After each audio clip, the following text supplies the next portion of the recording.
Recorded live from Stockton, California, this is Jammin with the Best.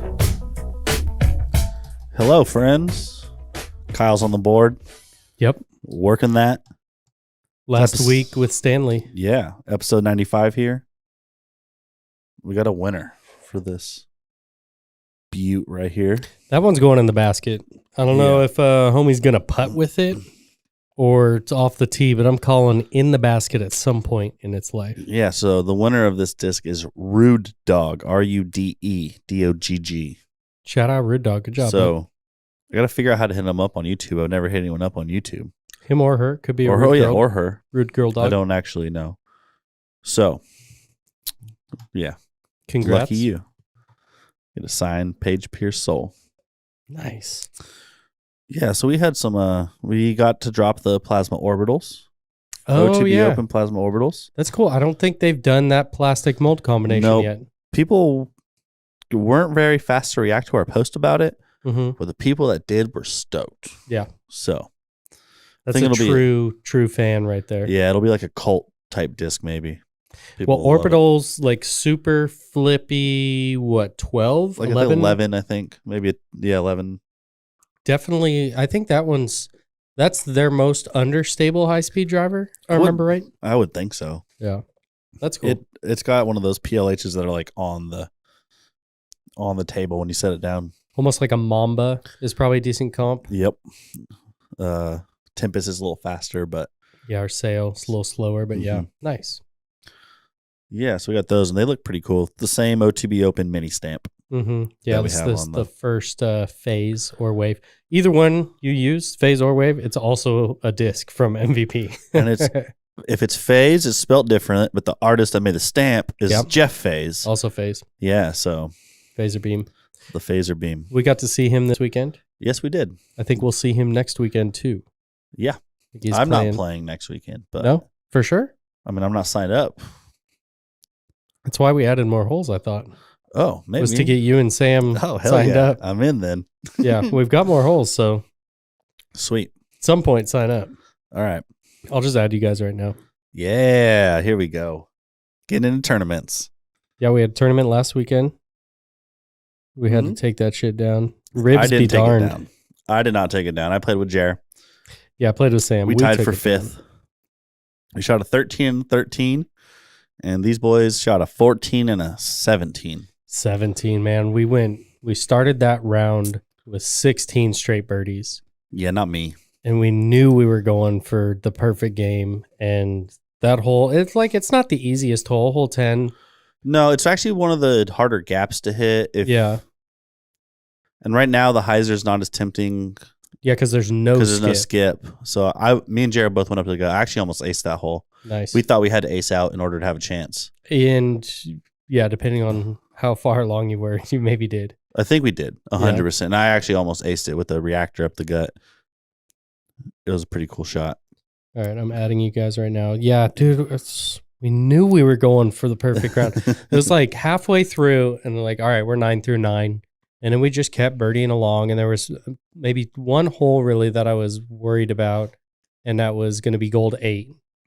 I thought that was probably the toughest one of the last stretch, and it's not that tough, but like it's got more trees in the way than It's any got other trees hole. on both sides. Yeah, And trees late. and so it's well guarded for the course that we were playing. Yep. And it's not all like pitch and putt.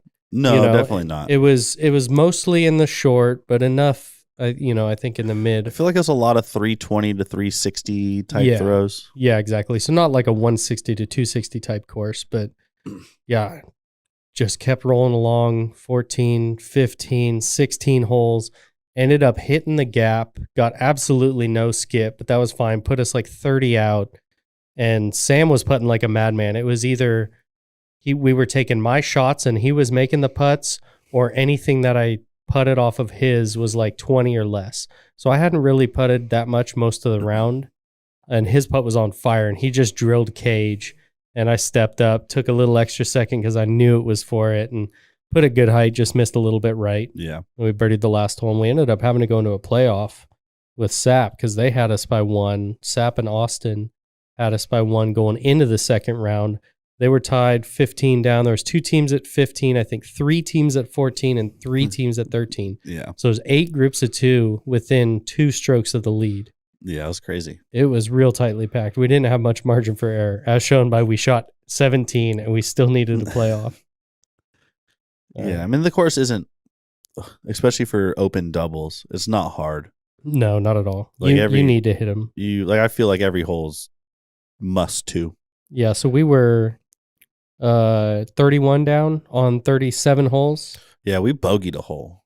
Yeah, we didn't bogey, but every par feels like one. Which was real bad. We actually made it was my fault more than anybody's. Well, we made a bad decision on, mostly because I didn't want to walk back to the other lie. Yeah. I just let's just pick this one. We're going to get up and down. Mm-hmm. And that's when we bogeyed because it wasn't hard. It still should have been. I should have made the putt. I should have made the better upshot. Yeah, that was our first hole of the day. Was 16. Yeah. It is one of the tougher holes. Yeah, it's nothing too crazy. It's 365, 370 maybe. Yeah, a tiny bit downhill. You've got tree line and water on the right side, and then 2 small trees in the middle. I feel like there's 2 alleys basically. 100%. There's a left alley and a right alley, but neither one of them are that bad. No, they're not wide open, but there's plenty. It's probably a 25, 30 foot wide gap that you just kind of need to peer the tunnel. And there's only 2 or 3 holes on each side separating the gap. So it's not like it's lined with trees the whole way. Yeah. And I just got over on a forehand a little too much. It was early. My forehand was a little erratic early. I hadn't played it in a while, so I wasn't sure I was going to be able to throw forehand. You looked awful warming up. I told Sam he's going to have to carry you. Yeah, it was bad, and he did play better than I did throughout the day for sure. But I put in work. We used plenty of my shots. I didn't feel bad at all, and I thought especially warming up, you were there with my first throws of the day, and it's nursing that little rib injury, and all right, I'm gonna have to club up on everything. Yeah, I think the first few throws that I threw back in, they weren't terrible, but everything was 50 to 75 feet shorter than what I expected it to be. And then my forehands, I was so ginger with those first few forehands because it was all bad. I think I hyzered out a leopard 3, a beat up leopard 3. It was a full flight on all the forehand I was willing to give it. For 320 feet. Which is 220 probably. Which is much shorter than Danny throws. Yeah, I've got a decent forehand. That's one thing that's probably the best attribute of my game. I don't even think probably. Yeah, it's definitely the best part. Danny gets his forehands 420, 450 at times on good days. Yeah, that's a pump for sure. It is a pump, but there's holes. Yeah. What's it called at SFO? Hole 4? 3? Yeah, 3. That's a 450 foot pump. Yeah, a little downhill. Downhill, but that's for sure. That's the top end of my throwing flat forehand. And it's going to get a little flex, but throwing flat. And then if you really forced a big flex, I don't know what we could get to, but it always sounds so hard to get a forehand over 4. I'm downplaying it for sure. Yeah. It's not something you do all the time, but you can. So yeah, I was sore that next day too. Every shot hurt, not crazy bad. It's not awful, but you know it's there. I was sore as hell too, but not anywhere I thought I would be sore. Yeah, did you tweak your ankle? I did tweak my ankle on the first round. Yeah. I was just walking down the fairway. We have a lot of holes, a lot of gopher holes and stuff. And it just got mowed, and so I couldn't see. I was laid over. Yeah, I almost went down on one because of that same thing. Those holes did get covered up. Yeah, I definitely went down, and I sat there for a second. But this hurts. I didn't like it very much. What about Jer after getting up from doing whatever he was doing, squatting on that hole? 7? Oh, yes. I don't know what he wants us to share. Yeah, Jer was preparing festivities. And he was like kneeling down next to his bag for, I don't know, 5 minutes. Yeah. Too long for an old man like Jerry. And it was late in the day. It was like, we had like, I don't know, 7 holes left of the second round. And Jerry stands up and he's like, oh boy, I'm tired. And then proceeds to throw like the most nose up, like hyzer shot. And it's probably one of the shortest, like 2 or 3 holes that we play all day. And granted, it's a hole you got to be like kind of touchy on because there's water directly behind it. There is. So like I throw like a big hyzer, and I think he was trying to throw like a stalled nose up hyzer shot. Yeah. And he just like fluffed it nose up, and it was like 75 short left. It was great. Yeah. But his reaction when he stood up was like, "Oh, I'm tired." Yeah. So fun doubles tournament. We had 146 players, I think, was the final. This weekend, unsanctioned singles. Yeah, perfect weather. 77. Yeah. And we'll have like 220 heads out there this weekend, I think. That's a lot. Yeah. I had some double IPAs, a couple kegs of double IPAs out there last weekend. I stopped drinking at the very end of lunch because I was like, oop, I'm a little buzzed right now. I don't need to do this anymore. Yeah, I think that was the least I had drank at a tournament, like a Windjammer tournament in a while. I limited it. I was on some other drugs. I was on some painkiller, like anti-inflammatory, really. It was just a bunch of ibuprofen, but they scared me off. Like, your stomach will start bleeding if you have more than 3 drinks. And I'm like, well, with double IPAs, I'm just still going to count them as one. Yeah, I had a few, and I was like, all right, double IPAs hit you fast. Yeah. Especially when you drink them at 9 in the morning. Yeah, I think I had one before the rounds, 1 or 2 in between, 1 after. Yeah, I left early too. Came and watched some UFC. Gave everybody a cup too for the players pack. Oh, that was cool. Yeah. It makes sense. It does make sense. And trophies were... Yeah, these coasters that we had a few extra.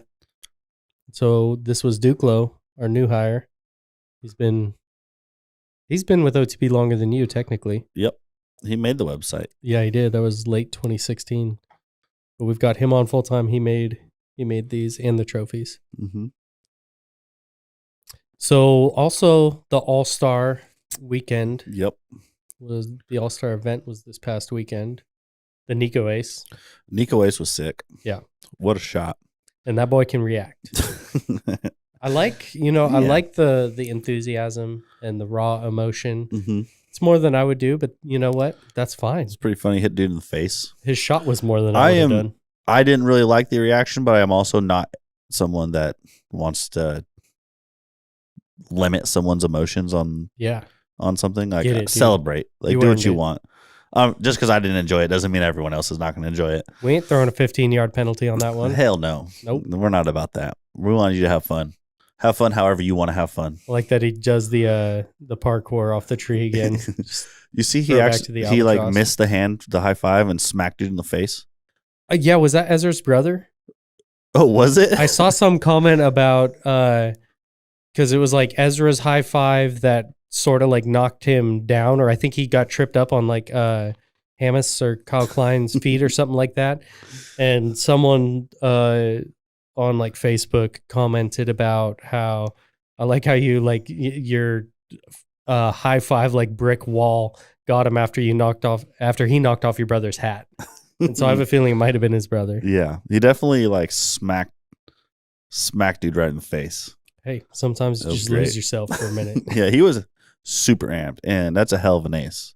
Yeah, 525 or something like that, 536 downhill. Mm-hmm. It was crazy because like I was watching people warm up on Instagram. Like Ezra threw that shot, and it looked like, oh, that looks like an ace shot the way he's throwing it. Mm-hmm. And then Hamas threw an onyx like at it. Okay. Like directly at like a little turn and a little back, and I'm like, oh, that's an ace shot also. Like this hole just wants to be aced. So I don't know. It's like definitely played a long way, or it looked like it's a long hole. Obviously, a decent amount downhill, but enough. Like you think if you're just kind of spiking something downhill, it's not really going to skip up unless it's just, I guess, like hard pan. You know? Yeah. I feel like it's going to kind of either knife in or just kind of like duff. It's either these guys throw way further than they did last year. Sure. Not way. Yeah. But further. Yeah, or just angle control, and it's coming in and it's still kind of smooth and skipping. Because they were throwing them, and they were like kind of standing up. Yeah. Like it wasn't like a pure spike, really. I've only seen that hole from that shot. Yeah, there were a lot of the pros were doing the Instagram videos of it. Okay. Leading up to the event. Yeah, picturesque. Yeah, I think Paige even threw from I think it's the ladies have a different tee pad, and she was throwing her passion. Nice. On it. So I'm curious how much the Passion is going to get thrown this year by her and others, because it seemed like Ezra was liking that glow run too. It seems more stable than it feels, at least when they throw it. Okay. Like when I watch them throw it, I'm like, that looks kind of stable. Like it's not, like it'll turn a little bit, but like so will a T-bird or something if you throw it right the same way. It's useful having something that'll turn just a little. Mm-hmm. Yeah. That's how you get that straight shot. Yeah, we were talking about, I have a force in my bag that like wants to flip up early. Like it flips really fast, but then like it fades a lot. Yeah. And me and Jared were talking about how it's not really a disc we use, like we look for. Mm-hmm. And I was like, yeah, I look for a disc that like has like it's super high speed stable, but really low speed, like not unstable, like straight. Yeah. Just like I want a disc that you can torque resistant, basically. Yeah, you just throw it as hard as you can and it'll just go dead straight. Yeah. Which is almost impossible. Almost impossible, and for the most part different for everybody, but enough of us throw similarly that you could get it. I found it in very specific discs for specific like short amount of time. Yeah. Like a PFN T-bird for a while was really that's straight. The problem too. You find that money disc and you're just going to use it a ton, and now it's a little flippy. Yeah, and now it's flippy, and then you try to find something to replace it, and it's not exactly the same because every disc is different. Mm-hmm. No matter what the flight numbers say, I don't even really like flight numbers that much to a degree. It would be interesting to come in and like re-flight number every single disc on your own. Like I like how Infinite does it, where it's kind of crowdsourced. Yeah. Flight numbers. Mm-hmm. That's cool. But you would have to almost do it like run by run. You know what I mean? Like it would have to be. Yeah. And like even on some of these big runs, some of them are domey and some of them aren't. And sometimes the plastic just varies. Like there's a little bit of color shift in this one plastic or something. And it like Mint numbers all their runs. Yeah, that's cool. And then this is RPM has like the timestamp. It has the month and the year. Mm-hmm. And I like that. A customer asked the other day, is like, do you have any Kotares that are like August 2021? And I went and looked through, and we actually have a bunch of March ones. But like, damn, that's clever. I really like that. That's a really good idea. So both of those, it makes it a lot easier to find, those replacement discs. Yeah, Mint, I'm not sure. I haven't looked at it in a while, but like a year ago, they had like a database on their website. And so, kind of like describing the flight? Yeah, like more of the dominess in the plastic. Yeah. Of like this run was domey, plastic looked like this, it was translucent or it was pearly or blah, blah, blah. So. That's smart. And like I know Infinite for a long time was doing, I picture it, I think they probably still do it. I pictured on the Pharaohs that they were like run 5, run 7. Yep. And they would say how many were in there too. Millennium too. Oh, yeah, they do run 1. like 1.2, 1.3, and then they're like, when the mold changes, when they have to get a new mold, it'll become 2 point something. Okay. So by 1.1, I'm pretty sure it's when I was looking up Scorpiuses, that's what I remember reading. I've heard different things too on like how long a mold will last. I've heard different things because there's different materials molds are made out of. Sure. From what I understand, it's just 2, I think. It's like, is it just steel and aluminum? I think it is steel and aluminum. And I don't know. I feel like it's worth, I could be talking like way out of my ass here, but like I feel like it's worth the price increase to have that consistency. And I think it's like triple the price roughly. And we're talking like, I don't know. Some of this information I probably just shouldn't share because it's not my information to share. But got some intel. I think it's worth the price increase, basically. Yeah, I don't know. It's one of those things that's hard to. You really got to break down the math and like also like have done it enough to know whether like how long a mold lasts. Yeah, how much do you believe in the mold? It's like, okay, this is a really understable mid that I think people will like, but are we going to run through 1 million of them in the next 10 to 15 years, or are we going to run through like 23,000 of them? Yeah. I don't know. Yeah. Is it going to be a destroyer? Yeah. Or is it going to be a destroyer? A Daedalus. Yeah, or like the Groove, like the Groove's a good. They're not running, I don't think, Grooves or Monarchs anymore. Yeah, kind of, because why would you? Like nobody buys them. Yeah, I mean, I'm sure there's a population that likes it. Yeah, But there's a there's population that also- likes everything. Yeah. So Hopefully there's enough to use discs to satiate them for a while. But you can, dude, I bet you could still go to like Walmart and find a groove. Certain ones. I might go on the hunt. Somebody, I think it was in Merced, and like somebody was swearing by the groove. Interesting. All right, man. And he like wasn't a bad player. Yeah. It's like, I don't know, high AM 2, low AM 1, like maybe like competent enough, but just loved the groove. Yeah, man. There's some people like some interesting feeling discs. They had the flight numbers, right? It's the same flight numbers as a Shrike. They knew there was demand for that. And like it easily could have been the next great thing as far as like putting those grooves in there. Yeah. And I guess you got to, I don't know, maybe like obviously they go through testing at some point of like, all right, let's do, a run of 500 of these or even just, 20. Yeah. I don't know how much they produce for like a brand new disc like that. Someone at Innova's level, and it had to have passed some level of like, yeah, let's do this. I have no clue. Sounds fun though. Yeah, dude, trying stuff like that. Like that's what I know we've talked about it on here before, but it's probably been like dozens of episodes. But you need to keep trying new random stuff like that. Like look at the Rask. Yeah. Or the Berg. Yeah, both of them. Dude, the Berg is so popular. It's crazy popular. Yeah, and it has like the biggest, it's not a thumb track because that's patented, but like or groove top because that's patented too. It's got the big old lip. I don't know which one to call it. They call it something. Yeah, I'm sure they do. I want to say they call it a thumb track, but it's CK rather than just a C. So I think Innova's is thumb track with no K. Dude, straight up a destroyer.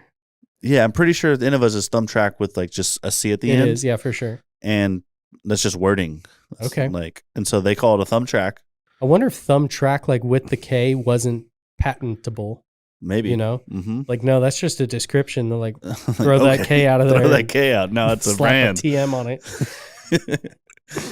We'll just be like, all right, swap it for a K and we're TMing that one. The Berg's fame, or like the thing about the Berg that's most popular is it has this thumb track on the top.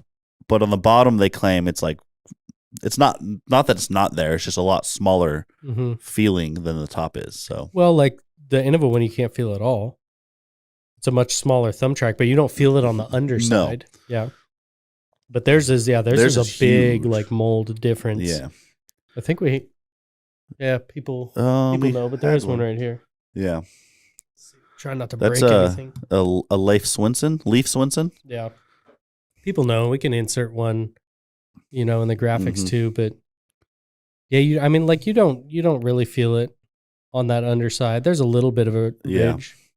But I remember them talking about it, how like you don't feel it on the bottom at all. Yeah. And how big it is. Interesting disc though. As little glide as possible, just about, right? Yeah. Mikey Aroused the other day was trying to tell me the world distance record was 300 feet with one. Yeah, I just find that so hard to believe. And I threw one, and I didn't get any good throws off with it. I threw the first one, and I had never thrown one before. So I threw it, and I'm like, oh, definitely gets a lot less glide. Yeah. But I didn't come away from thinking like, you couldn't get it 300. Yeah. It just might take me a little bit to learn like the right angles to throw it on. That's one I'd like to spend more time with, honestly. I know Sam tried to bag one for a minute, and I just remember, I think, throwing it once on a forehand, and it couldn't handle all the torque. No. Which was an unreasonable ask, but I felt like I had heard that at that point. This is probably a year and a half ago. And I felt like people were saying it can handle all the torque in the world and it just goes dead straight and it just drops. Mm-hmm. And I think it handles it like a very reasonable amount of torque and probably does go straight and drop. But I don't know. For some reason, I didn't feel like I had that hole in my bag, but it's something that just keeps popping up everywhere about people loving it. To me, I feel like I would like it for backhand upshots. Yeah, it's so deep for that little touch forehand. Yeah, and I just have the harp there and I just have it kind of dialed. But backhand upshots, I have a weird spot because I don't want to use my throwing putters or because they go a little far. The Luna, Big Z Luna. And I don't want to use my putting putters because I don't want to beat them up. Is the harp just a little too overstable for that? Yeah. Okay. For me, unless I have some beat up ones that I used to throw in that roll. Or if there's just room to work, like I'm just tossing the harp out on a little baby hyzer. Yeah. If there's room to work, I'm probably throwing a forehand. Yeah. It's for like the straighter kind of approach shots. Right now, I just throw a Luna. I wonder on like the same exact power of like a 60% power, you're 130 out and just want to go forehand harp. Like how different is the flight of the harp versus the Berg for like that straight forehand shot? Or where would you mix that in? Yeah, At some point. Yeah. I don't know. Shorter shots, probably. Shots that like maybe need to hold left longer. Yeah, that makes sense. Or forehand. it's just, you just kind of want it to drop. Mm-hmm. You want to be able to throw it roughly the same power, but no, it's not quite going to go as far, would be my guess. Yeah, part of me, I don't want to, I already feel like I carry too many discs. Yeah. I don't really want to add another one, even if it would help my game. Yeah. Because I don't think it should. I don't think adding a disc would help your game truly. So here's one. How many did you carry last weekend and how many did you use? Oh, Like rough guess, Because I think I'm carrying probably like 24-ish with like 3 or 4 water discs I'm just probably in case. carrying like 28 because Yeah. I carry a little bit more. So basically, like all my drivers I didn't use other than one. I used a force for some forehands. But other than that, I didn't use anything over a flare. Oh, dude, I had to. It was second round. I was playing with Arousa and William Ling, and it's so hard not to call you Spencer. And it was like every hole I was throwing a destroyer just about because like I needed all the club I could get last weekend. Yeah, I took so many different routes. I threw a Zeus on one hole. Yeah. On a 15A. What about like 10, purple 10 going up and over? Purple 10. I do not go up and over. What do you do? Forehand. I did that for the first time ever because I knew I couldn't get up and over. I love the forehand. I threw it awful. But I just throw the exact same forehand that I throw to the short, a little tighter on the right and with a faster disc. Yeah. And that's basically what I did. And I get to 25, 20 a lot. And I'm like, that's cool with me. Way less danger for my. I've never actually made it over top and like been in the circle. So yeah, like I don't throw high hyzers very well. So I was thinking, Jared keeps saying that too about himself. He's like, I don't really like big spike hyzers. I hate them. I'm not good at them. Yeah. If I could throw them, I would love to. I get most of my power like low though. Yeah. I'm more like Calvin, I guess. Sure. Not nearly as good, but none of us are. No. It's like 4 really people bad. can claim that. Yeah. Oh, speaking of that, so UC had an article in the Ulti World. Nice. They interviewed him talking about the Euro kind of coming over and how come we haven't seen it. Maybe not how come, but like, will we see a 1050 rated Euro player? Yeah, it's like basically win because it's inevitable. And one of the things he brought up was like how basically I don't know if he did the math in his head or not because it's just reading this article, but he came up with there's a 10 in 2020 there was a 1050 rated player for every 17,750 PDGA players. Nice. I don't think he did that in his head. No, I don't either. And in the same year, there were only 3,300 PDGA numbers in Finland. Okay. So, like, so of course, there's another 14,000 golfers in Finland. Exactly.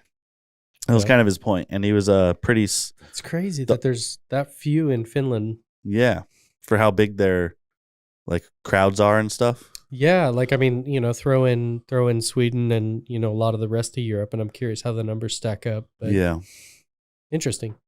And they were talking about a lot of things like, will Euros start spending time in the off season somewhere else to train more? Yeah, look at Simon's the example. Well, yeah, but apparently a bunch of them are spending time in Mijas, Spain. Okay. There's a disc golf park course there, and apparently they've been hanging out there. But he said there's not truly a great off season home yet because like even there's only one course, I think. Spain doesn't sound bad. Nah, Spain and that sounds pretty sweet. I think I could spend my winters there. If I had to. Yeah. I had to.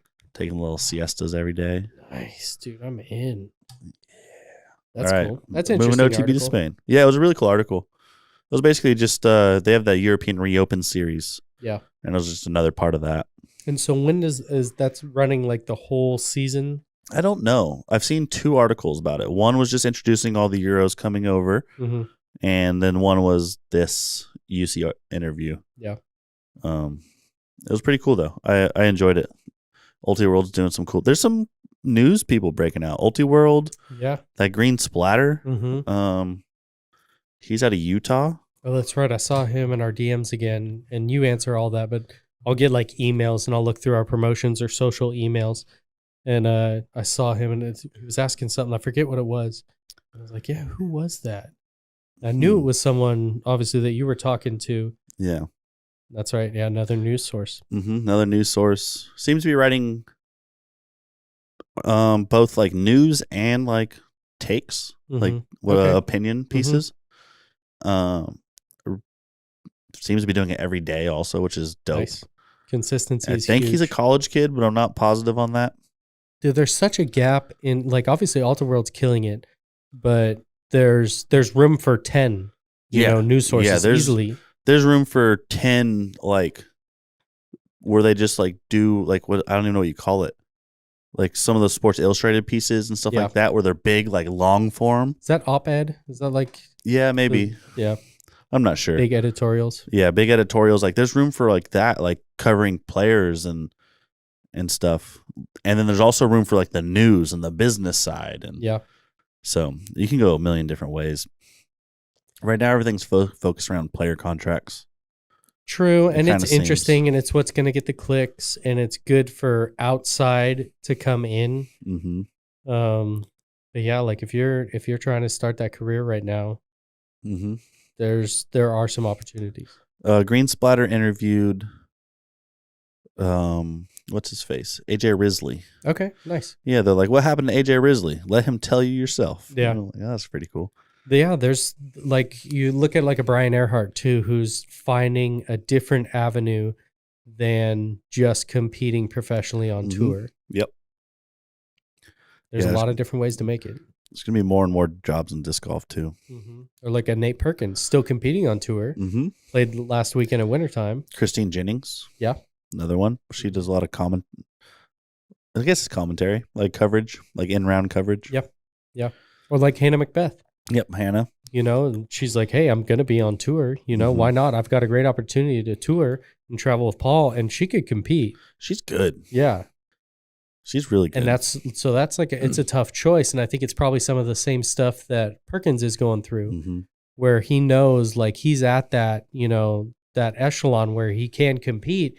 He's not maybe like the name that people are picking every weekend. Same with Hannah, but like can clearly compete. And, choosing at some events over others to hit a different avenue. Yeah, I mean, there's plenty of, Draymond Green right now. Yeah.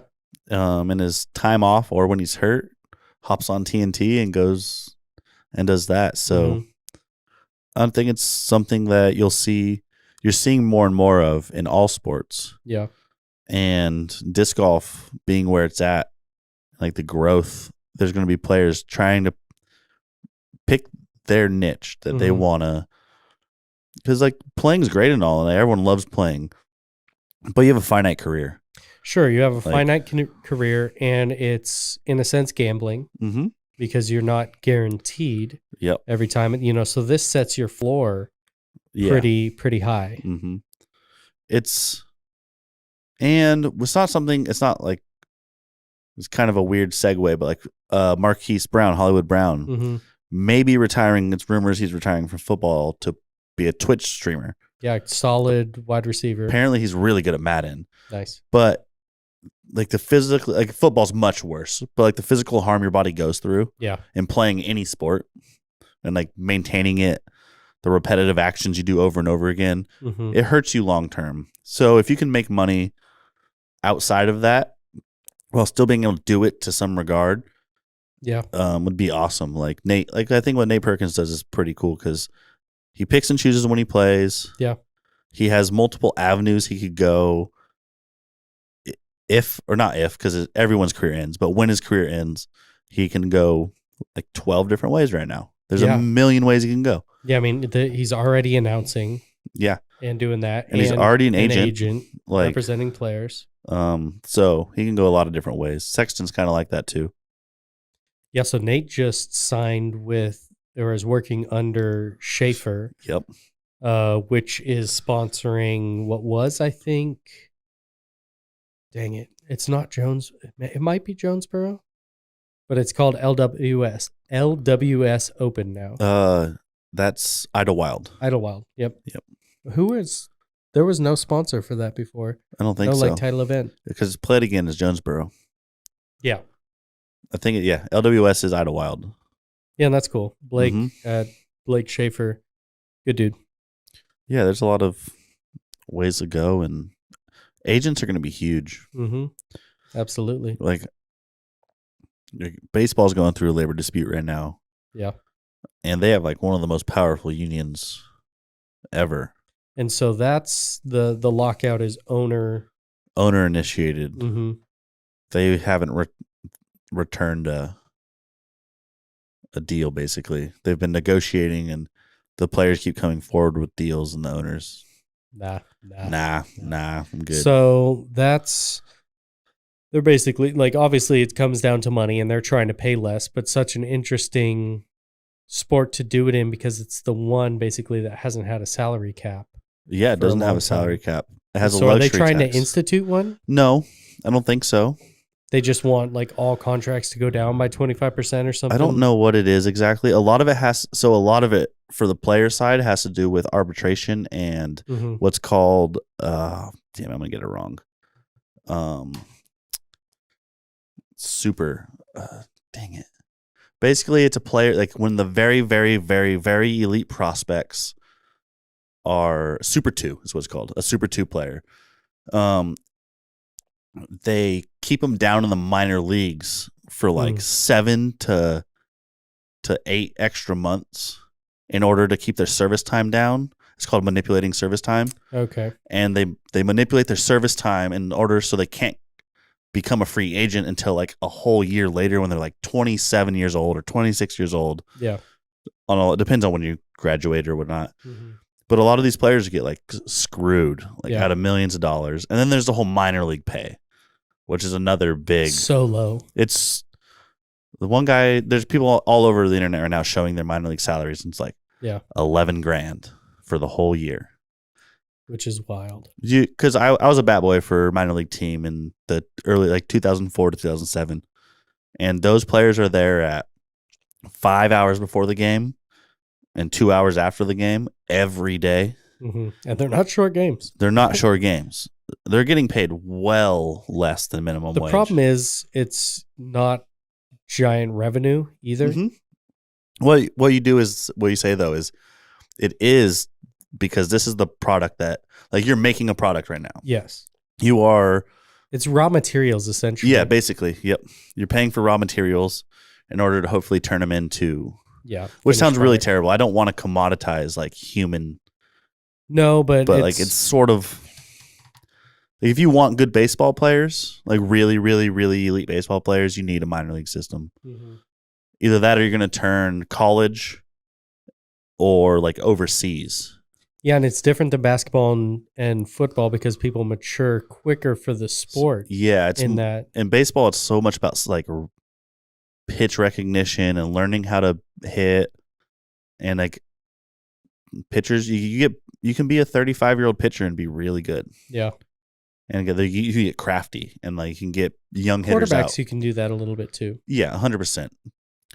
But quarterbacks also get the job right away. But like running backs are great at 21 to 25 and 28, and then they get 30 and you're like, oh, this is old for a running back. Yep. Where hitters, they're mostly breaking into the league if you're, not the top tier at like what, 26? Like 23, 24 for if you're pretty good. And then there's dudes that are breaking the league at 31. Yeah. Like it's not often, but it does happen. In baseball, you reach, as a hitter, you reach your peak physical performance when you're like 27. Yeah. Well, you look at disc golf right now, and we've got Kyle Kleins that are, playing while they're in high school and competing. And sure, you could argue easily that he's, the anomaly, but it's crazy how young our sport is getting. And it's similar to golf, I guess, in a sense. Mm-hmm.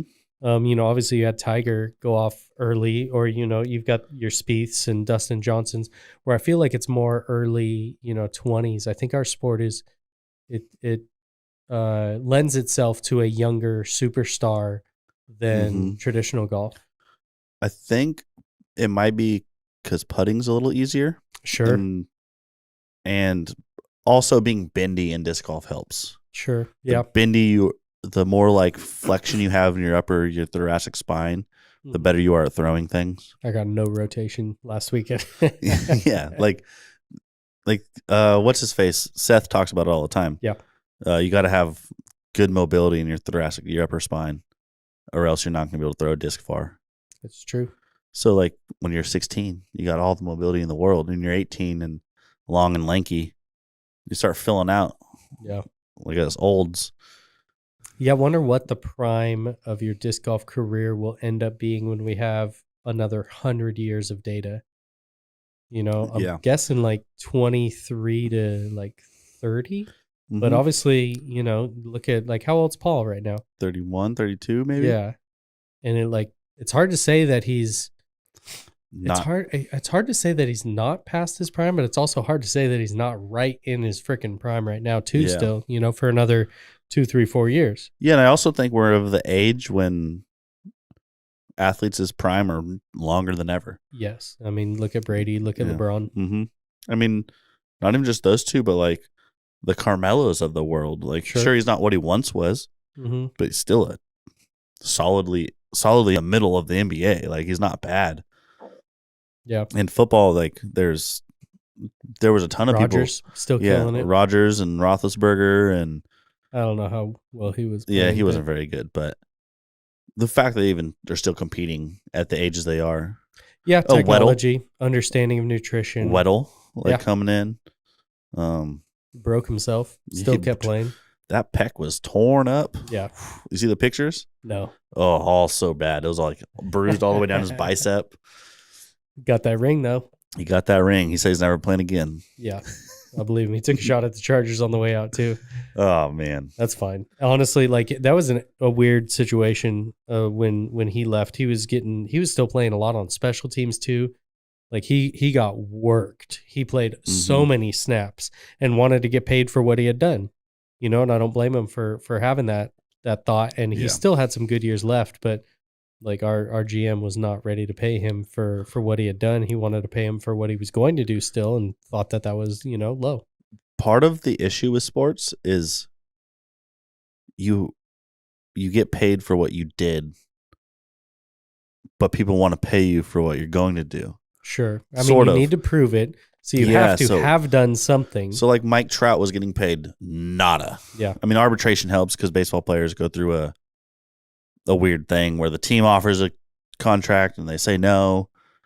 And then they go to like a court basically. And then the court tells them what they should pay. Basically the player's like, I'm hella good. And the team's like, no, you're not. Yeah.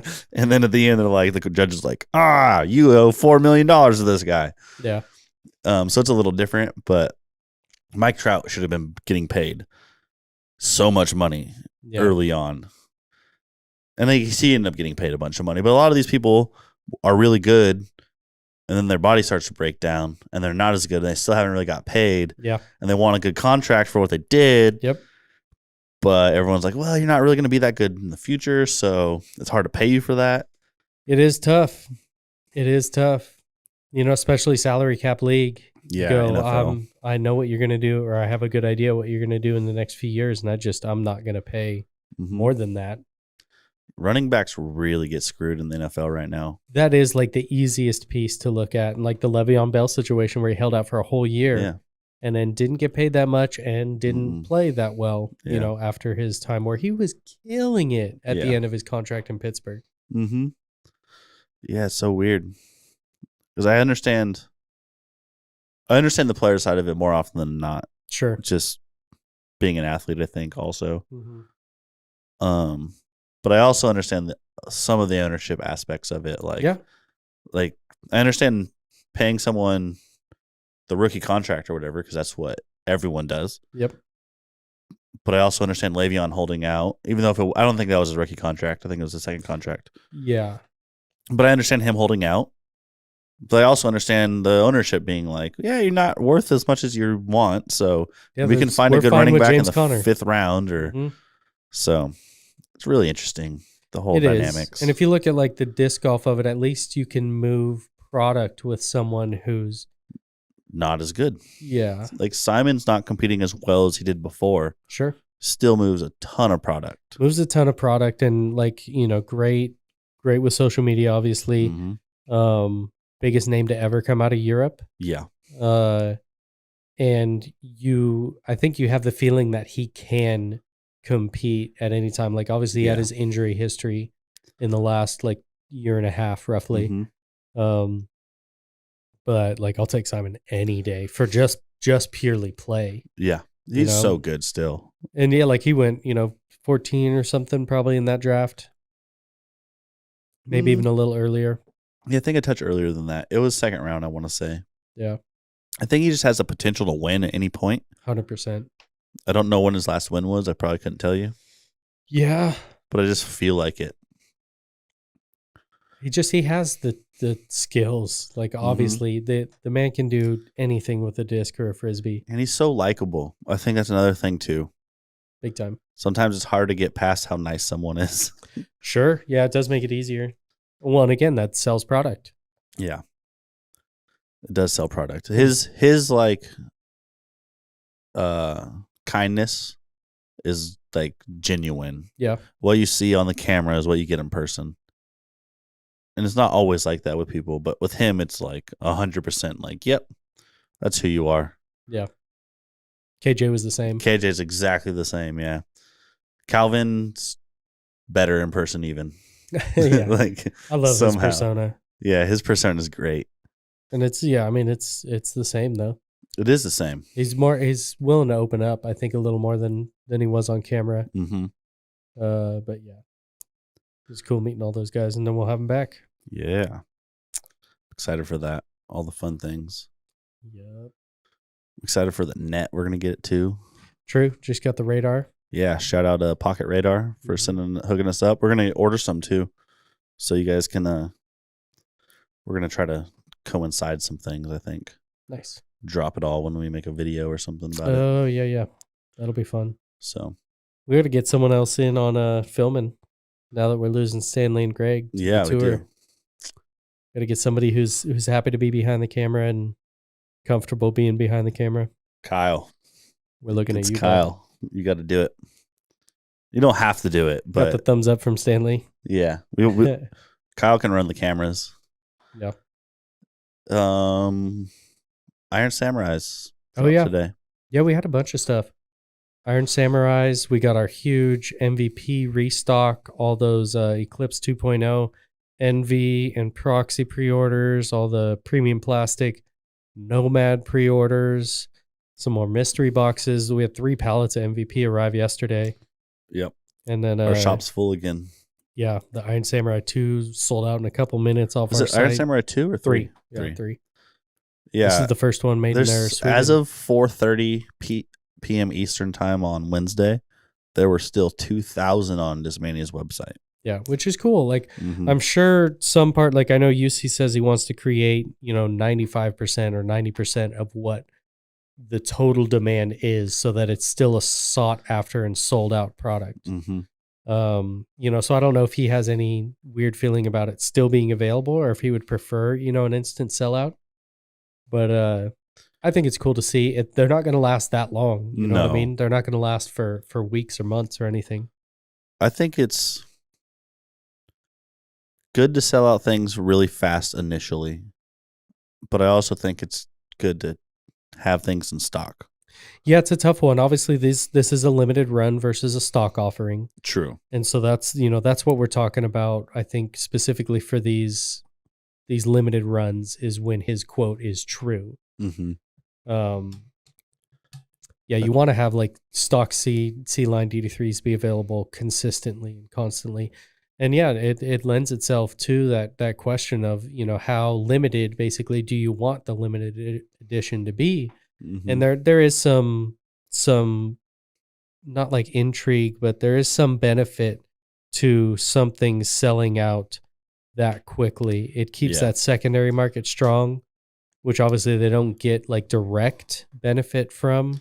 It's that Supreme style of branding. Sure, yeah, to a lesser extent in the sense of those sell out like They'll even sell out quicker instantly. Yeah. They also like the supply is super low. Exactly.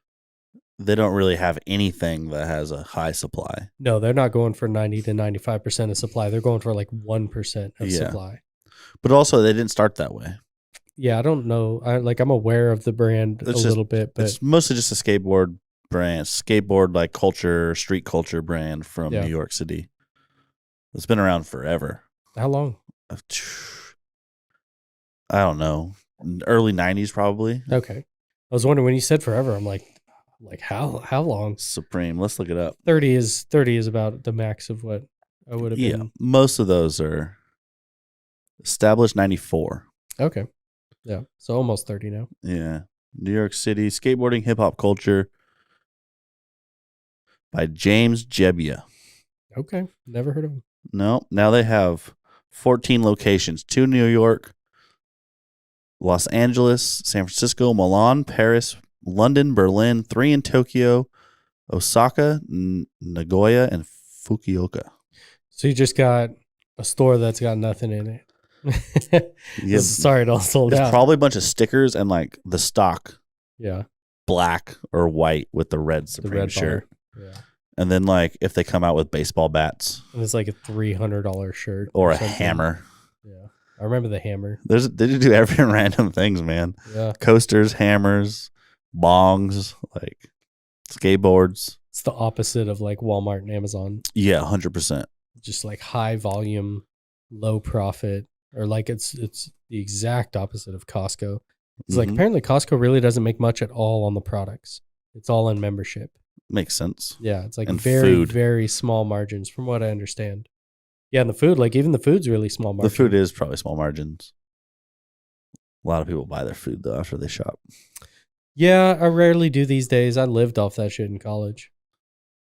I've never liked Costco, and I'm not sure why. Yeah, I'm all about it. And I think am I just sure get why. flustered in there by the lines and the. Lines I aren't feel too like bad. I feel like cattle when I'm in there. That's fair. I feel like that in almost any like solidly set up grocery store these days. So like you- Winco, I guess. Yeah, Winco is definitely that type of thing. I guess I just don't go in those type of grocery stores that much. Yeah, I Food go for in Less like the is Dollar sorta like General that. and Yeah. stuff. And I go to like the fruit market by my house. Yeah, or like a Safeway Save Mart is the opposite. They just have all their aisles. You go Yeah, in. that's what I'm used to for grocery Mhm. stores. But like I go into Costco and I'm like, this is like I have to go that way, and then Yep. like the crowd's kind of pushing me that way, anyways. Yeah. And then How you doing? Keep it moving. yeah, exactly. Like, goddamn, I just want to sit here and look at this toy for a little bit. And you know what? That's your right, but Well, thank you. you have that right. That's where me and Mark bought the Baby Yodas Yeah, and a million shelves and and bins. boxes. Yeah, We've bought a lot from Costco as far as like the bulk of our supplies, not in like a usability kind of way, like labels or anything, but like all of our bins are from Costco. Most of our shelving is from Costco. Mhm. Got lucky there that it just fit well. yeah. They had the right dimensions essentially to make it work. Mm-hmm. And they had a lot of them until now. And now Mark hit the company that makes the actual shelves up and hoping to get them delivered from them. Yeah. So Yeah, we need more shelving. it's great. All right. Yep, that's it. That's all I got. That's all I got. Goodbye, humans. Go throw discs at things, and hopefully it goes Yeah. where you're aiming this time. I know it didn't last time, but it's going to be okay. Throw it in the chains.